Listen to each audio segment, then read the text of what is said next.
טוב, אז בהדרכה הקרובה אני הולך להסביר לכם טוב מאוד מה זה השקעות לטווח ארוך, לכמה זמן זה אומר, ומה קורה בעצם כשאתם עוברים את הטווח הזה הקצר ונכנסים לישורת של מעל 20 שנה. כי הרבה אנשים באים אליי ושואלים אותי, מתן, אני רוצה להשקיע לשלוש שנים. איזה סיכון לקחת? האם שווה לי? אני רוצה להשקיע לחמש שנים, זה מתחיל להיות כבר מעניין יותר.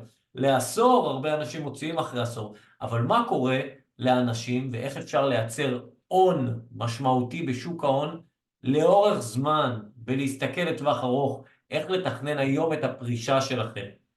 כן, את כל זה אני אראה לכם כאן בהדרכה הזו. בצורה מאוד מאוד פשוטה נראה איך כסף מייצר כסף בטווח קצר, ומה קורה בשוק ההון, ואיך אפקט הריבית דריבית הולך וגדל וצומח, כאשר אנחנו נשארים בו לאורך זמן. זה הולך להיות ארוך, אז תישארו איתי, תבינו בעצם איך שוק ההון יכול לייצר לכם הרבה מאוד הון בתקופת זמן ארוכה. אז שימו לב, אנחנו פה עם מחשבון, ריבית דריבית מאוד מאוד פשוט, בעצם מה הסכום הפקדה שאנחנו באים איתו כסכום ראשוני, אחר כך מה ההפקדה החודשית, אנחנו על 50,000 שקל עם ההפקדה החודשית של 2,000, למשך 40 שנה בעצם חייל משוחרר מתכנן את הפרישה שלו, ושמנו estimate rate, בעצם ריבית ממוצעת של 7% תשואה בשנה.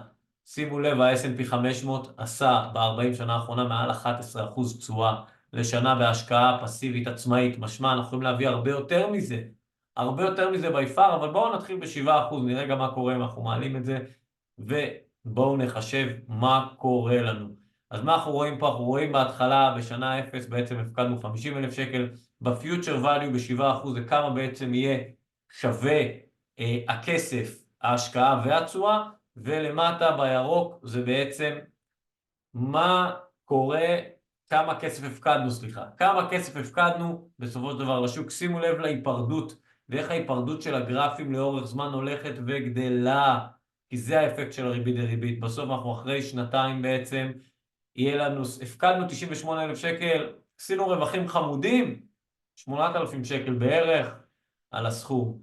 אחרי 5 שנים אנחנו על 208,000 שקל עם 170,000 שקל הפקדות. עד פה אנחנו מפקידים הרבה והקץ אנחנו עושים הוא מעט. בואו נלך כבר בעצם ל10 שנים, שם המשחק מתחיל להיות מעניין. אנחנו מדברים פה על 430,000 שקל סך הכל, עם 290,000 שקל הפקדה, ועכשיו אנחנו מתחילים לראות את ההיפרדות הזו שדיברתי עליה, את הריבית דריבית הולכת ונהיית בעצם משמעותית יותר, כי בעצם כשאנחנו מגיעים כבר לאזור ה-14, 15 שנים, אנחנו כבר כמעט ב-50%, כמעט ב-100% בעצם, בפועל. כמעט ב-100% מהרווח שלנו, אנחנו בפי 2. תשימו לב, אנחנו רק הולכים ועולים. אנחנו מדברים פה על 20 שנה, אנחנו מדברים פה על זה שאנחנו הפקדנו סכום של 530,000 שקל, ועשינו כבר עוד מעל 530, מעל 600,000 שקל רווחים. ומה קורה כבר שאנחנו בעצם ב-30 שנה? שימו לב להיפרדות הזאת, איך היא נוצרת. אנחנו כבר מעל פי 3 על הכסף, וב-40 שנה אנחנו הפקדנו 1,000,000 שקלים, ובעצם יש לנו כבר 5.5 מיליון. זה ב7%.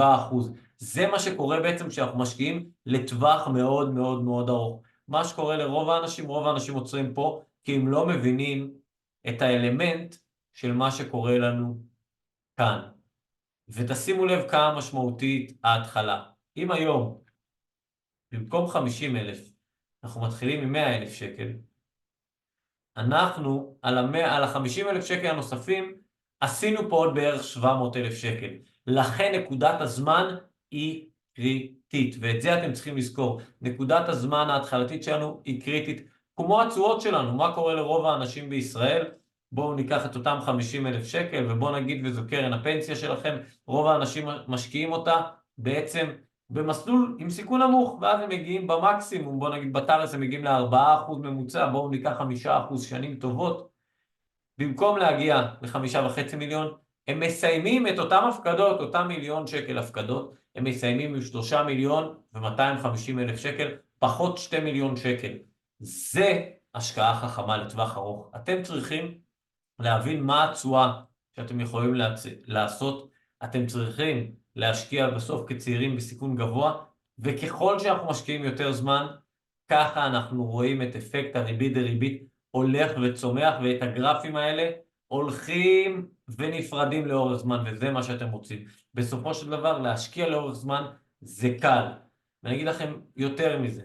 אם בסופו של דבר אתם משקיעים עם דמי ניהול גבוהים, אתם יכולים להפסיד 1% מהתשואה. אם קודם הגענו ל5.5, ונגיד אתם משקיעים בגמל להשקעה, אז תראו, אתם במקום להגיע לטוטל של 5.5, אתם מגיעים לטוטל של 4,225,000. במקום 5.5 מיליון, 1,250,000 שקל הלך לגוף המנהל. ולכן, אם אתם כבר משקיעים, ואתם אומרים, אני רוצה להשקיע לטווח הארוך, תשקיעו את זה בצורה חכמה. תבינו איך כסף עובד, תבינו להשקיע בצורה פסיבית לאורך זמן. הדבר הזה הוא פשוט ומשתלם. כל אחד יכול לעשות אותו, הוא לא דורש הרבה, ושאף אחד לא יטעה אתכם. אתם יכולים להתחיל גם מ-200 שקלים בחודש. ככה שכל אחד יכול, וכן, גם כסף קטן של 200 שקל בחודש, בואו נגיד, ותעלו אחרי כמה זמן, במשך 40 שנה, הוא לא יגיע לאותו סכום מן הסתם, אבל הוא הופך ל-371,000 שקל. ואם אתם רוצים לדאוג לילד שלכם, קחו 30,000 שקל, איך שהוא נולד, שימו אותם עד גיל 25 שלו, בהשקעה פסיבית, והילד יצא לעולם עם 160,000 שקל. תפקידו שם עוד קצת כל חודש, הוא יצא עם הרבה יותר מזה. זהו חברים. כל המטרה פה הייתה שתבינו שלהשקיע לטווח ארוך, זה הכסף הגדול בשוק ההון, זה הדבר שמשתלם. צאו, תשקיעו, ואם אתם מתלבטים מה לעשות, איך לעשות, רוצים להבין בזה יותר, שלחו לי הודעה, וניקח אתכם יד ביד לתיק השקעות פסיבי שלכם שעובד עבורכם.